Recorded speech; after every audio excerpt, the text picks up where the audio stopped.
अस्सलामुअलैकुम। मुजाहिद फरसाद।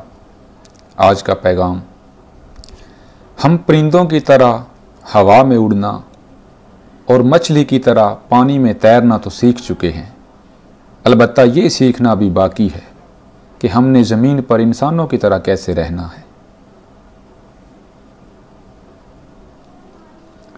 स्टैनले वोलपर्ट की कायदे-आज़म पर कौन सी किताब है?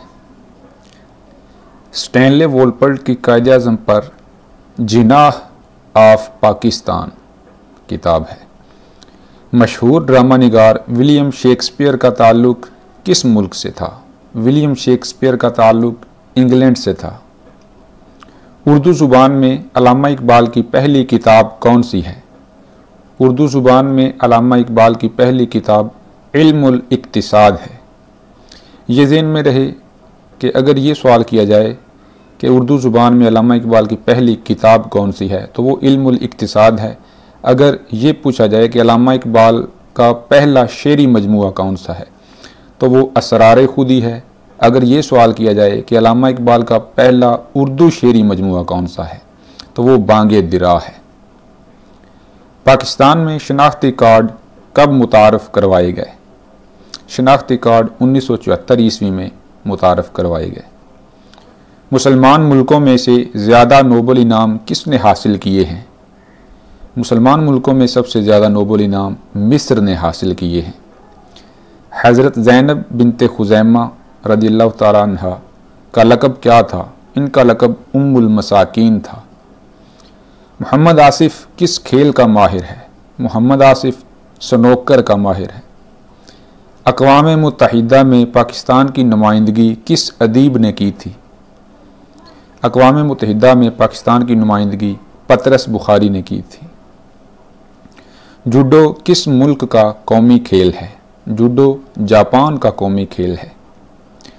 मोहम्मद अली जिनाह यानी कायदे-आज़म की मादरी ज़ुबान कौन सी थी? इनकी मादरी ज़ुबान गुजराती थी। ये उर्दू के चंद वो सवालात हैं जो अक्सर इंटरव्यू में पूछे जाते हैं, अलबत्ता टेस्ट में भी आ सकते हैं। आरज़ू लखनवी का तारुफ़ करवाइए। आरज़ू लखनवी का असल नाम अनवर हुसैन था।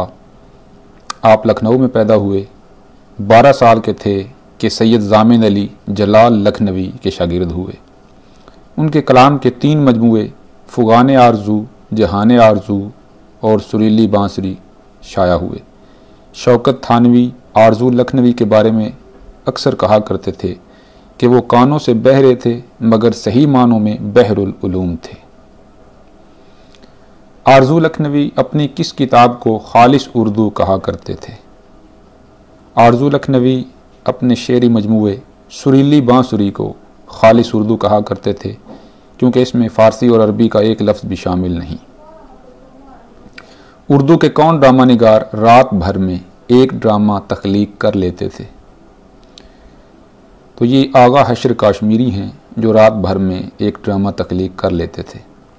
उर्दू के कौन ड्रामा निगार पैदा तो अमृतसर में हुए लेकिन दफन मियानी साहब लाहौर में हुए? तो ये भी आगा हशर काश्मीरी हैं। आगा हशर काश्मीरी की अंजुमने हिमायत इस्लाम के जलसे में पढ़ी गई एक नज़्म बेहद मशहूर हुई थी। उसका उन्वान क्या था? शुक्रिया यूरोप। अच्छा, ये ध्यान में रखें कि इंटरव्यू में आम तौर पर जो एक जैसी शख्सियात हैं जिनके नाम एक जैसे हैं या काम एक जैसे हैं उनके बारे में पूछा जाता है। मुझसे पहले आगा हशर काश्मीरी के बारे में पूछा गया था इंटरव्यू में, तो जब उन पर सवालात ख़त्म हुए तो मुझसे ये सवाल किया गया कि इन जैसे एक और भी नाम हैं तो उस अदीब के बारे में बताएं। तो मुझे मालूम था कि आगा शोरिश काश्मीरी और आगा हशर काश्मीरी इन दोनों के नाम एक ही जैसे हैं। तो फिर मैंने आगा शोरिश काश्मीरी के बारे में बताया तो उन्होंने इस पर भी मुझसे सवालात किए। आगा शोरिश काश्मीरी ने अपने किस उस्ताद की स्वान उम्री भी लिखी थी? तो ज़फ़र अली ख़ान इनके उस्ताद थे तो उनकी इन्होंने स्वान उम्री भी लिखी है। किस मिज़ाह निगार ने यूनेस्को के मशीर की हैसियत से मुतअद्दिद यूरोपी और एशियाई ममालिक का दौरा करके सफ़रनामे तख्लीक किए थे? तो ये शेर मोहम्मद ख़ान इब्ने इंशा हैं। किसने अपने उस्ताद दाग दहलवी की याद में रिसाला फसीहुल मुल्क जारी किया था। तो ये सैयद अली अहसन शाह हैं, जिन्हें अहसन माराह रवी भी कहते हैं। बहुत शुक्रिया।